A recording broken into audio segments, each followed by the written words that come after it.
ನಮಸ್ತೆ, ನಾನು ನಿಮ್ಮ Chaitra Kundapura. Big Boss season 11ರ ಹೊಸ ಅಧ್ಯಾಯದ ಸ್ಪರ್ಧಿಯಾಗಿ ನಾನು ಮನೆಯೊಳಗೆ ಪ್ರವೇಶ ಪಡಿತೇನೆ.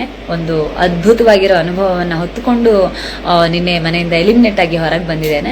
ಅನಿರೀಕ್ಷಿತವಾಗಿ ಸುಮಾರು 2,80,000 ವೋಟ್ಗಳನ್ನು ಪಡ್ಕೊಂಡು ನೇರವಾಗಿ ನರಕಕ್ಕೆ ಹೋಗ್ತೇನೆ. ನರಕದಲ್ಲಿ ನನ್ನ ಬಿಗ್ ಬಾಸ್ ಪ್ರಯಾಣ ಪ್ರಾರಂಭ ಆಗುತ್ತೆ.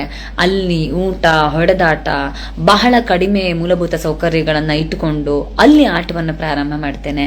ಅಲ್ಲಿ ಅನ್ನದ ಬೆಲೆ ತಿಳಿಯುತ್ತೆ, ಒಂದಷ್ಟು ಒಗ್ಗಟ್ಟಿನ ಬೆಲೆ ತಿಳಿಯುತ್ತೆ. ಒಬ್ಬ ಮನುಷ್ಯ ಬದುಕಿನಲ್ಲಿ ಹೇಗೆ ಉಳ್ಕೊಳ್ಬೇಕು, ಸರ್ವೈವ್ ಆಗ್ಬೇಕು ಹೇಗೆ ಅನ್ನೋದ್ರ ಆ ಬದುಕಿನ ಪಾಠಗಳನ್ನು ಕಲಿತಾ ಸ್ವರ್ಗಕ್ಕೆ ಬರ್ತೇನೆ. ಸ್ವರ್ಗದಲ್ಲಿ ಒಂದಷ್ಟು ಹೊಸ ಹೊಸ ಅನುಭವಗಳನ್ನು ತಗೊಳ್ತೇನೆ. ಪೂರ್ತಿ ಬಿಗ್ ಬಾಸ್ ಅನ್ನುವ ಅನುಭವ ಇದೆ. ಅದ್ರಲ್ಲಿ ನಂದು ಒಂದು ರೀತಿಯಲ್ಲಿ ರೋಲರ್ ಕೋಸ್ಟರ್ ತರ ಏರು ಪೇರುಗಳನ್ನ ಕಾಣ್ತಾ ಬದುಕಿನಲ್ಲಿ ಒಬ್ಬ ಮನುಷ್ಯ ಏನೇನೆಲ್ಲ ಅನುಭವಿಸ್ಬೇಕು ಅದೆಲ್ಲವನ್ನು ಕೂಡ ನಾನು ಬಿಗ್ ಬಾಸ್ ಮನೆಯಲ್ಲಿ ಅನುಭವಿಸಿದೆ ಅಂತ ಅನ್ಸುತ್ತೆ.